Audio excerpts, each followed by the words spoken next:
Rivers trying to scoot in there alone. It pinballs to the crease.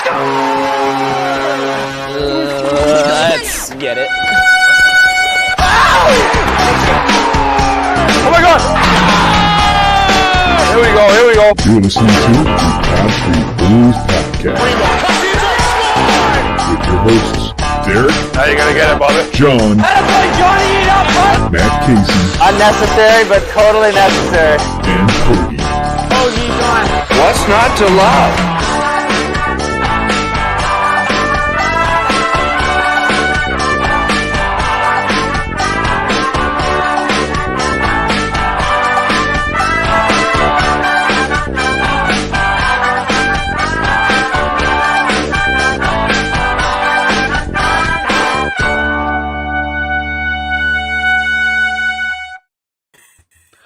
What is going on, everybody, and welcome to the Why Are We Even Doing This Anymore edition of the Pod Street Pregame. I am John, and I'm here with my buddy Matt Casey. Matt, what's going on, brother? Yeah, how's it going? I'm pumped for a game. I just think it's that Alabama-Georgia game, not the Flyers game tomorrow night. But hey, I know. I mean, I hate Alabama. I'm with you. I'm sick of it. But I just threw $100 on them to win because I just don't see them losing. You're a businessman first. No harm in that. Right? Yeah. Always looking to earn. Anyway, speaking of a team that probably isn't really in the earning business these days, we are here to preview the Philadelphia Flyers game on Tuesday against the 24-7-2 Carolina Hurricanes, who are currently first place in the Metro. They lost their last game to the Florida Panthers, I believe, in overtime, but in their last 10, they are 8-1-1. So, Matt, going into a game against pretty much the polar opposite of what the Philadelphia Flyers are right now. I mean, our best bet right now is that for some reason we overachieve and they come in and they've, been out drinking on South Street on a Monday night watching this college football game or something. But I think that's wishful thinking. It's two different teams right now. And from a health standpoint, from a playing standpoint, they are passing they're not even close at this point. Carolina can basically coast through the remainder of the season and still make the playoffs, while the Flyers are scrapping to potentially have a shot at a wild card if everything falls into place.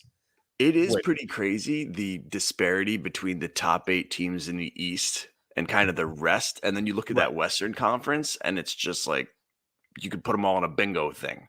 Right. Just roll it around and somebody will wind up in there. But I mean, you said the word overachieve. And I think any other crappy team at this point, I could almost picture them overachieving against maybe a Carolina. Mm-hmm. The Philadelphia Flyers, to me, aren't even that kind of a crappy team at this point.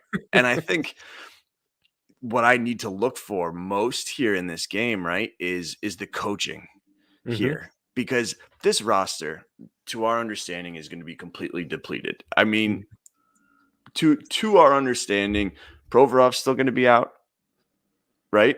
I mean, unless I don't know. I think. Well, the good news first is it appears Sanheim's coming back, counteracted by Braun getting thrown on protocol. Just high-five each other.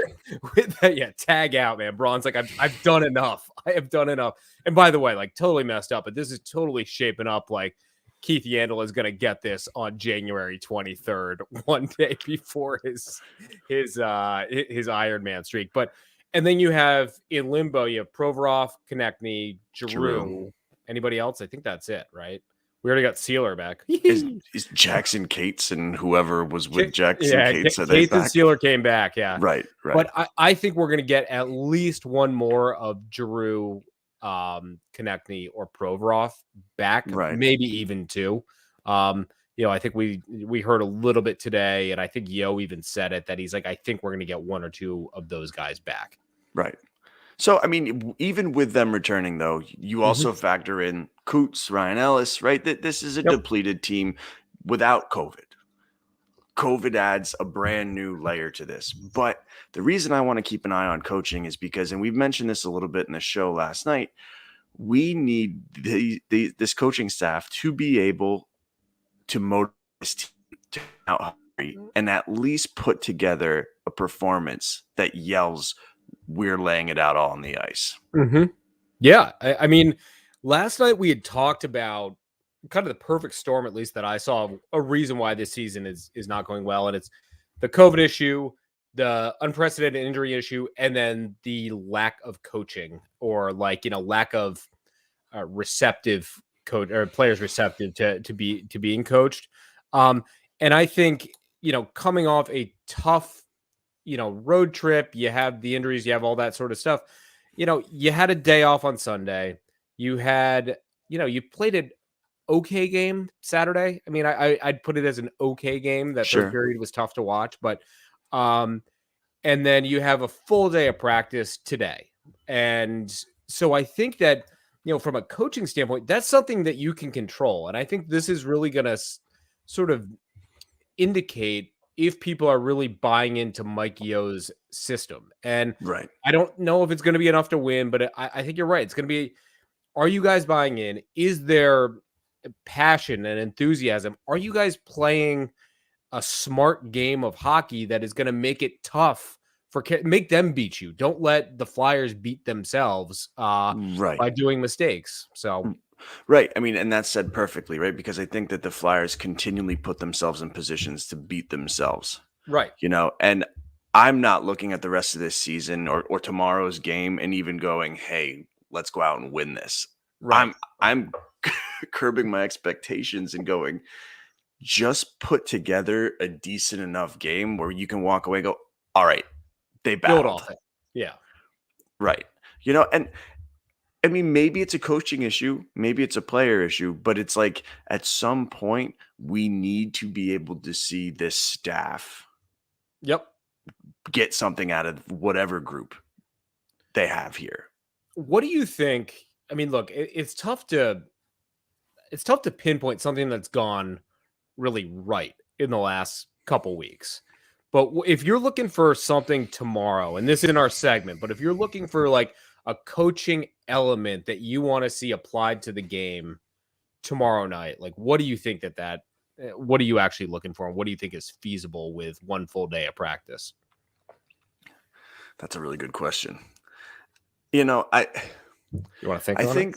I think that Mike Yo, and I'm completely just pulling this out of, the back end of Gove, but I think Mike Yo really likes that fourth line to kind of be those bruisers that he can put out and that are going to bring energy.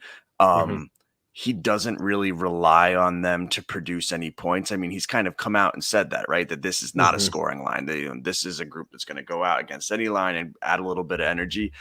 I'd like to see him tinker things where it's like, okay, I have 4 lines that could hypothetically go out and produce some points. Because I think that fourth line of just bruisers and kind of like holding their own and kind of keeping the other team accountable is great if you have the weapons in the top 3 lines to produce offense. But the Flyers weren't even doing that without all of these lost people. Right. So it's like kind of changing your mentality a little bit, going, I need to find an offensive spark somewhere. And now I need to blow up my idea of what the fourth line should be and get it so there's some sort of potential in all 4. And again, with the depleted roster, I really don't know if that's even possible. Right. I mean, look, that fourth line, I think you're getting, the cocky cliche, you're getting an honest shift out of them, I think, for the most part. And I think there was 1 or 2 shifts on Saturday night where they actually applied a little bit of pressure. But in my mind, their biggest strength, and I mean, who is it? It's McEwen, Brown, and who else is it? Cates on there? Cates, I think. Yep. Cates I think right it was now. Cates. Yep. It's, none of those guys are going to wow you with skill, but like just wow us by grinding the hell out of somebody and just see if you can get some turnovers. And throw it to the front of the net and just battle away and see what happens. It's not going to be a highlight level goal. It's going to be a off the opposing team's shin pad and off the goalie's face mask to get in, but screw it, a goal's a goal, Right, cut the leash. If that's what the fourth line you want to roll with, say, okay, I like what you've been doing with X, Y, and Z, but I'm gonna need you to go and try this too. Right. Because right now I have more faith in that fourth line than I do on the Kevin Hayes line. And I don't care who Kevin Hayes is playing with, but right now, like, Kevin Hayes is just incredibly unimpressive. Right. I mean, he's clearly still laboring. Yeah, absolutely. Absolutely.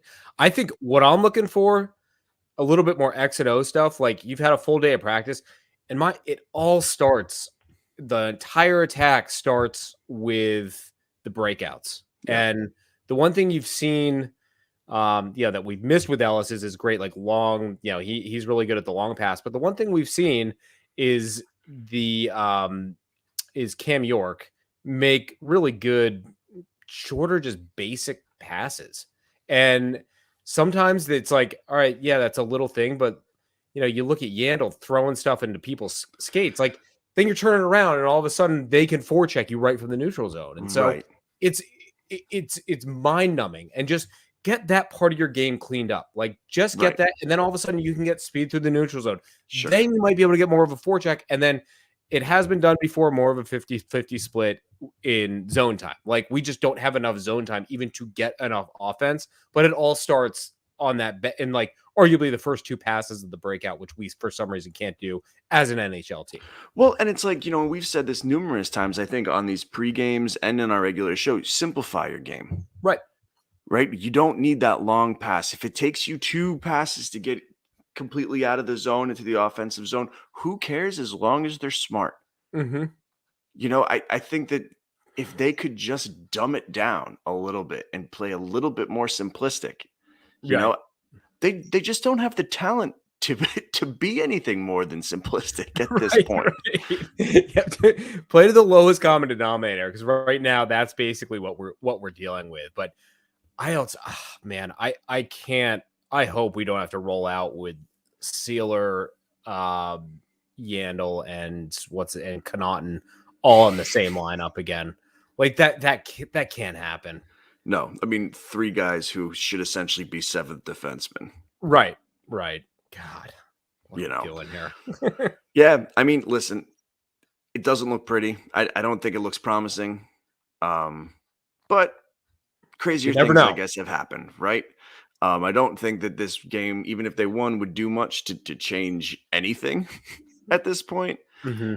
But let's at least see a little bit of buying into what Yo is bringing to the table. Show some effort. Maybe don't let a goal in 12 seconds into the game. Like, let's just start with that.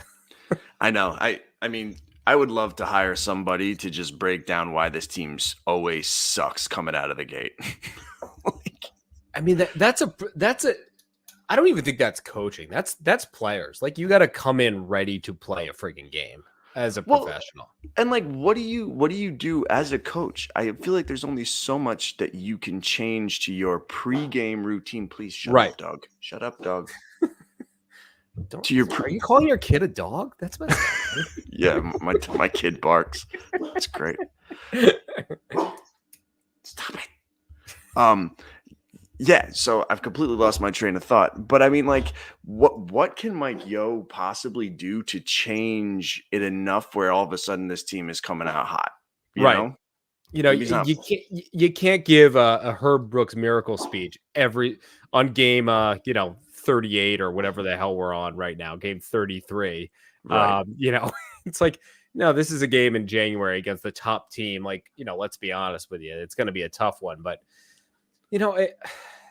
it's been frustrating with the lack of effort overall. And I think that your point's well warranted, but so let's go into our segment here. The Flyers win if. I'll let you go first here. Honestly, I mean, I'm going to kind of, if somebody unexpected has like a game-changing kind of outing, if like a Jackson Cates all of a sudden scores 2 goals, right? Somebody who you wouldn't expect it completely overachieves. Right. How about you? I'm going with if Joel Farabee and Scott Lawton can harness the leadership of this team. Because in my mind, a lot of people talked about York, and rightly so, the other night, despite his 2-on-1 skill, not panning out so well in overtime. Best. I thought Lawton looked really, really good. And he's not a first-line center. We know that, but we also know that he can, he plays where he's told to play. Yep. And to see him kind of up his leadership role a little bit in the absence, and something that I wish that somebody like Kevin Hayes or James Van Reem say, like, yeah, Van Reem got scored twice, but like he was quiet. I was like cursing him up until the moment that he scored. And then I was like, oh yeah, way to go, JVR. But I want to see Lawton and then Farabee, that famous video of him crushing his stick the other night. I don't think that was Saturday night, but he obviously still has a passion for the game and like channel that passion. And if the two of them can be like, okay, like it's not getting done above us, like it's now on us. We're the veteran rookies, so to speak. Like, we're now coming in, and this is going to be our team moving forward. So I think if the two of them can take control of the locker room, maybe you do get that spunk that, has been missing with this team for the rest of the season. I like that because I think with the Flyers, right, you have the individuals who can get themselves ready to play, but for some reason can never seem to get the collective going. Yeah. Scott Lawton seems like somebody who could. Yep. Absolutely. All right. So I guess player to watch. I mean, I feel like you kind of said that, but I'll switch it up though. You go first though. I want to think of another one here. It's your Popeye face. You go, ooh. Listen, I feel like I always say this, but Cam Atkinson, I think that he's the one guy on this team that really has offensive explosiveness to him, where we could get a 2-3 goal game out of him and put us in a position where we might win. Because at this point, unless Claude Giroux comes back for tomorrow's game, which we're just not sure, I feel like he's the only one who can really do it. So I'll go Cam Atkinson. Interesting.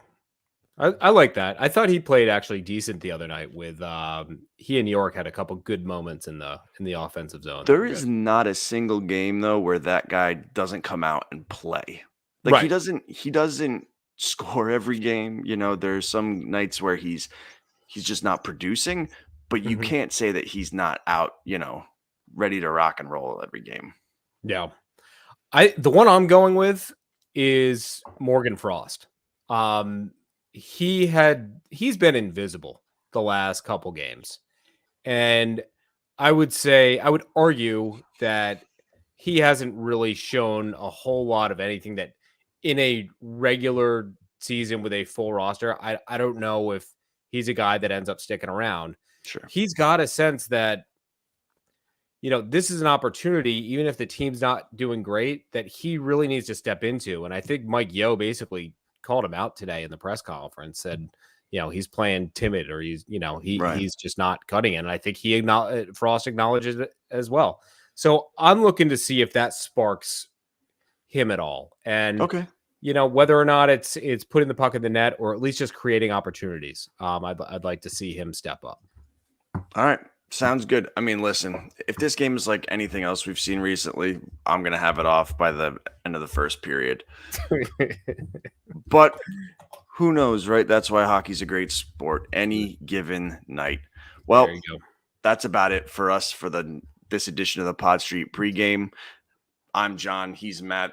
If you follow us on Twitter, great. If you don't, who cares?